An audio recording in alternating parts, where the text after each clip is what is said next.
여러분 안녕하십니까? 8월 9일 목요일 뉴스투데이 강원입니다.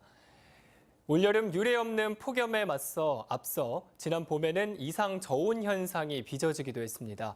이렇게 종잡을 수 없는 날씨 탓에 수확을 앞둔 고랭지 농산물이 이래저래 피해를 입고 있습니다. 보도에 조성식 기자입니다. 해발 700m에 위치한 고랭지 배추밭. 폭염에 잎은 검게 타들어가고 속은 제대로 자라지 못해 텅 비었습니다. 배추가 녹아내리는 일명 꿀통이 만들어졌으며 물러 썩어가는 물음병까지 번졌습니다. 멀쩡한 것이 없다 보니 출하를 포기한 농가가 속출하고 있습니다. 얼마 전에 이곳 대관령에도 30mm 이상의 소나기가 내렸지만 이미 폭염 피해를 입은 배추를 살리기에는 역부족이었습니다. 밤새도록 지금 낮이고 밤이고 계속 물을 줘야 되고 아니면 이렇게 물가가 없는 밭들은 통으로 계속 실어 날랐거든요. 다른 밭들은요. 서로 엄청 힘들죠. 출하를 앞둔 고랭지무는 반대로 저온 피해가 나타나고 있습니다. 산비탈에 위치한 무밭이 하얀 꽃밭을 이루고 있는데 무청의 꽃이 피는 추대 현상이 발생한 것입니다. 무꽃이 피면 생육이 저하되거나 멈추고 상품 가치가 떨어져 팔기도 힘든 실정입니다. 지난 6월 파종 당시 이상 저온으로 냉해를 입은 건데 지금 눈에 보이는 것입니다. 특히 올해 같은 경우 2018년도는 하여튼 최악입니다. 점점 더 이런 기상 조건이 안 좋다고 이렇게 하니까 대관령에서 농사 짓는 것도 조금 좀 생각을 좀 한번 해봐야 될 것 같습니다. 이상 저온과 극심한 폭염, 여기에 가뭄까지 급변하는 농작물 재배 환경에 적응하고 이를 극복하는데 고랭지 농민들이 버거운 나날을 보내고 있습니다. MBC 뉴스 조성식입니다. 산간 지역의 드론을 통한 우편물 배송이 국내 최초로 성공했습니다. 우편용 드론은 내년부터 시범 운영되고 4년 뒤부터는 전국에 상용화될 예정입니다. 황구선 기자입니다. 집배원이 5kg 무게의 우편물을 드론에 싣습니다. 곧바로 8갈래 프로펠러의 동력으로 상공 150m까지 오른 우편 배달용 드론은 배송지를 향해 날아갑니다. 목적지는 해발 780m 산 정상에 있는 천문대. 순풍을 타고 2km가 넘는 거리를 7분 만에 도달했습니다. 평소 집배원이 차량을 이용하면 30분 이상 걸렸을 거리입니다. 상가할 오지가 많습니다. 그래서 이제 집배원들이 직접 배달을 하게 되면 시간도 많이 걸리고 몸에 무리도 많이 가는데 산간 지역에 드론을 활용한 우편물 배송이 국내 최초로 성공했습니다.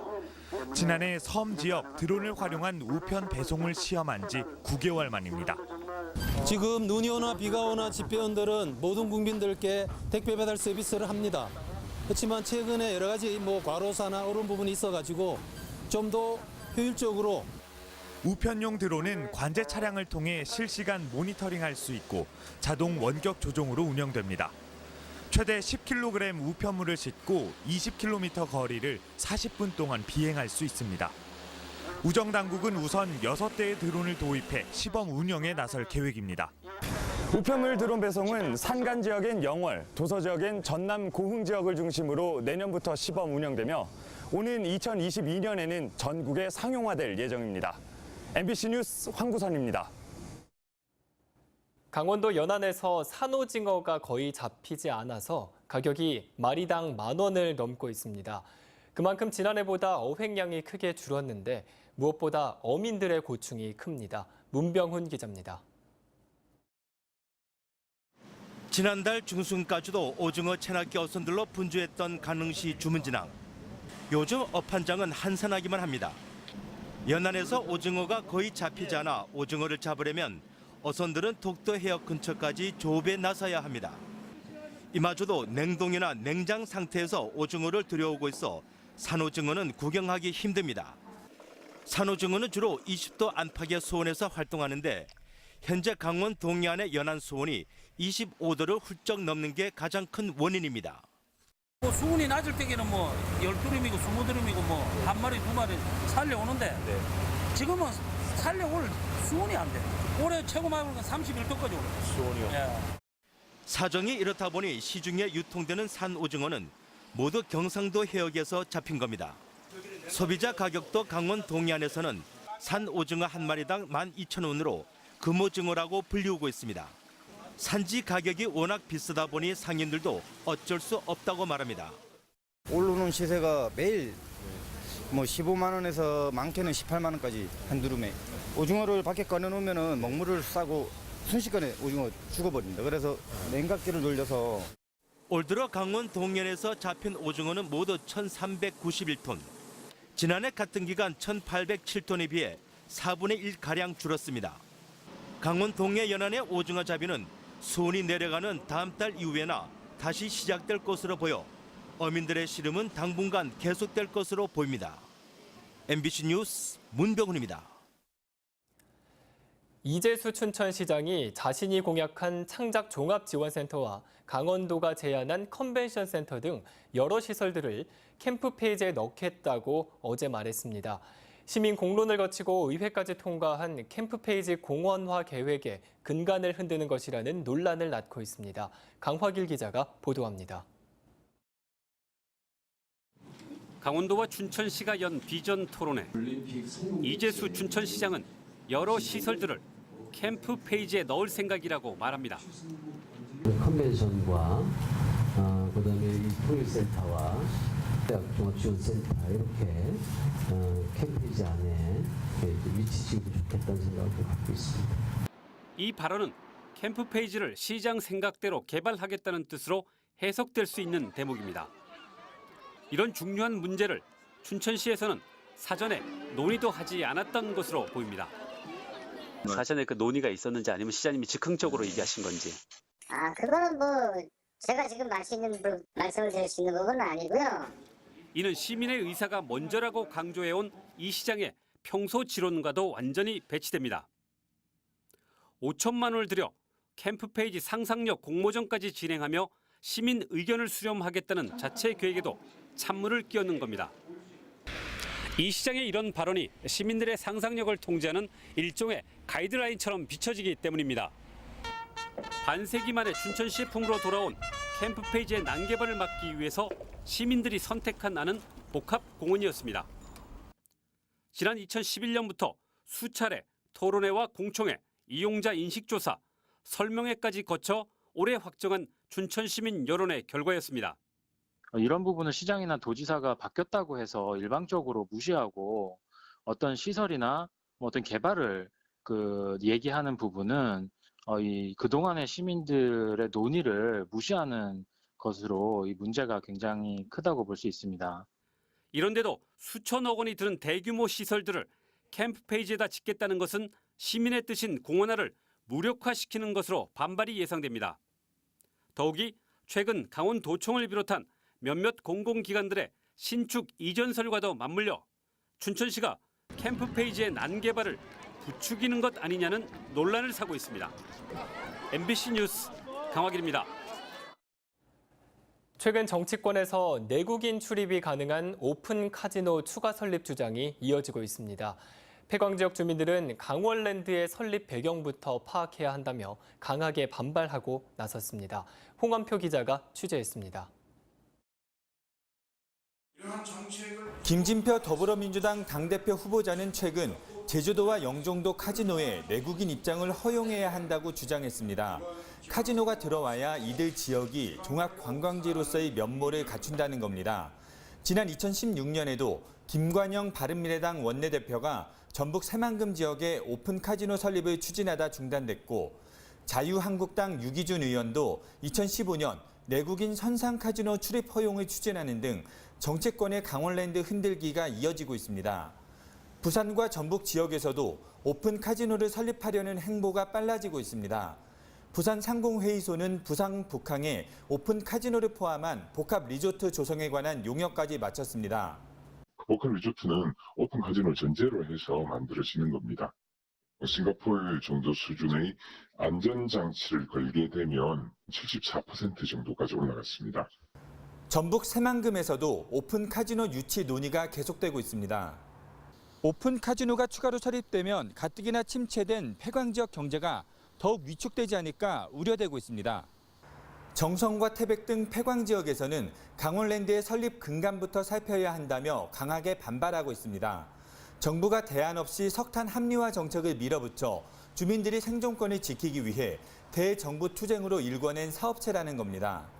그 폐광 지역의 그 공동화 형상을 막기 위한 그 일환으로 그 오픈 카지노를 설립을 했지 않습니까? 그래서 그 폐광 지역의 경제 회생 또 고용 창출이 그 지금도 그 강원랜드 외에는 이루어지지 않는 유일한 오픈 카지노 설립 근거인 폐광지역 특별법의 재연장 기한이 이제 7년밖에 남지 않은 가운데 강원랜드와 폐광지역이 위기를 맞고 있습니다. MBC 뉴스 홍한표입니다. 오는 15일부터 평양에서 열리는 제4회 국제유소년 축구대회에서 최문순 강원도지사가 북한 측에 동계아시안게임 남북한 공동 개최를 공식 요청할 것으로 알려졌습니다. 강원도에 따르면 최문순 강원도지사를 비롯한 150여 명은 오는 15일부터 나흘 동안 평양에서 열리는 제4회 아리스포츠컵 국제유소년 축구대회에 참가하기 위해 통일부에 방북을 신청했지만 국제사회의 대북 제재 영향 때문에 방북 규모는 아직 결정되지 않았습니다. 최 지사는 이번 대회 기간 동안 북측에 2021년 동계아시안게임 남북한 공동 개최를 공식 요청할 예정이어서 그 성사 여부에 관심이 쏠리고 있습니다. 춘천시가 파산 위기에 직면한 시내버스 업체의 회생을 위해 장단기 대책을 마련했습니다. 서울회생법원은 채권자의 동의를 묻는 이해관계인 집회를 지난달 27일에서 9월 14일로 연기했습니다. 이에 따라 춘천시는 차고지 매각을 알선하고 시내버스 운행 방법 전반을 개편할 계획입니다. 특히 노선을 시내 중심으로 운영하고 적자를 가중시키는 외곽 노선에는 마을버스를 투입하는 방안도 연구하고 있습니다. 산림청이 선정한 휴가철 숲속 여행지 14선에 강원도 내 산촌 생태마을 2곳과 국립자연휴양림 1곳이 이름을 올렸습니다. 휴가철 숲속 여행지 14선에 도내에서는 정선의 곤드레 한치마을과 인제 달빛 소리마을 그리고 강릉 대관령 자연휴양림이 뽑혔습니다. 산림청은 카카오와 함께 산촌 생태마을과 국립자연휴양림 14곳을 선정해 카카오 맵에서 맛집과 레저 등의 정보를 담은 테마 지도 서비스를 제공합니다. 제7회 둔내 고랭지 토마토 축제가 내일부터 12일까지 사흘 동안 횡성군 둔내시장 일원에서 펼쳐집니다. 최고의 토마토와 함께하는 여름 가조 축제를 주제로 토마토 풀장에 숨겨진 보물찾기와 주천강 맨손 메기잡기, 그리고 추억의 물총놀이 등 다채로운 체험 행사가 펼쳐집니다. 내일 축제 개막에 맞춰 둔내 고랭지 토마토의 첫 홍콩 수출을 기념하는 행사도 열릴 예정이며 매일 저녁 축하 콘서트 등 문화예술 공연도 이어집니다. 오는 25일부터 이틀간 속초에서 열릴 예정이던 강원도지사배 생활체육 축구대회가 무산된 것을 놓고 속초시와 속초시 축구협회가 갈등을 빚고 있습니다. 속초시 축구협회는 대회 규모 확대와 장소 사용료 부담 등을 이유로 당초 4천만 원이던 대회 예산을 4,900만 원으로 늘려줄 것을 요청했지만 속초시가 예산을 지원하지 않아 무산됐다며 불만을 나타냈습니다. 이에 대해 속초시는 대회 참가팀이 갑자기 늘어나 추가 예산을 반영하려 했지만 시의회 추경 예산 심의를 통과하지 못했다고 밝혔습니다. 양양국제공항에서 전남 무안국제공항을 오가는 국내선 노선이 새로 개설됩니다. 양양공항에 기반을 둔 코리아 익스프레스 에어는 내일부터 연말까지 매주 금, 토, 일 주 3회에 걸쳐 50석 규모의 항공기로 전남 무안공항을 왕복 운항한다고 밝혔습니다. 양양 무안 항로는 80분가량 소요되며 양양공항의 국내선 항로는 제주와 김해에 이어 전남 무안까지 3개로 늘게 됐습니다.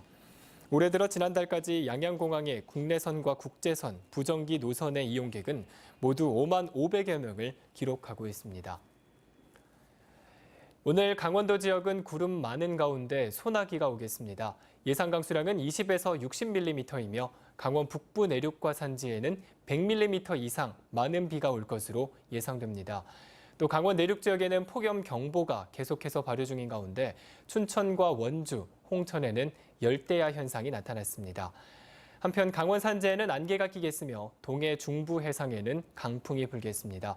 그럼 자세한 오늘의 날씨와 행사를 안내해드립니다.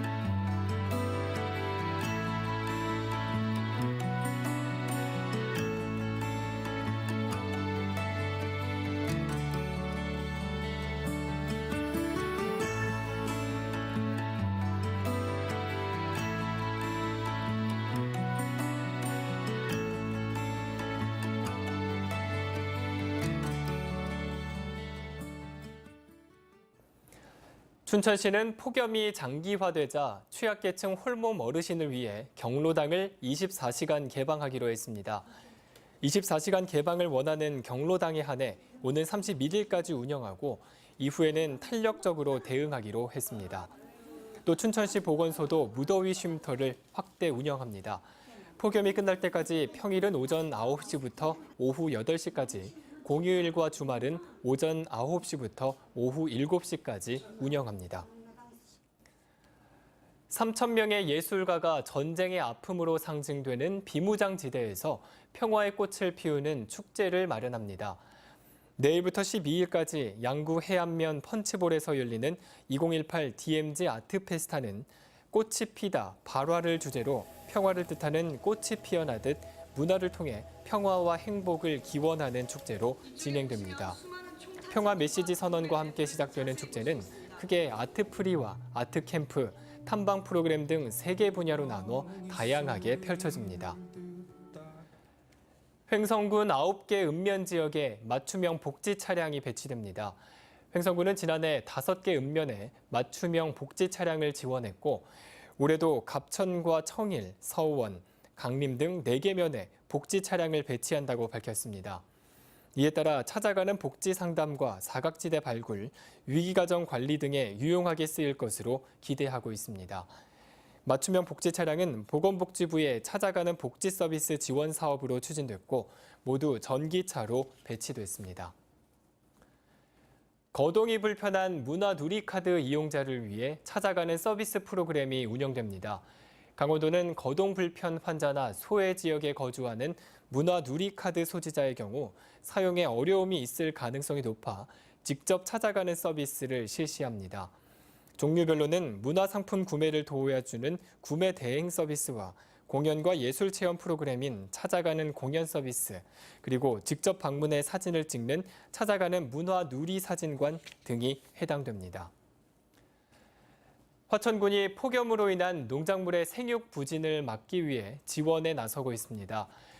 올해 화천 지역은 폭염 속에 지난달 강수량이 219mm로 지난해 같은 기간 511mm의 절반 이하를 기록하고 있습니다.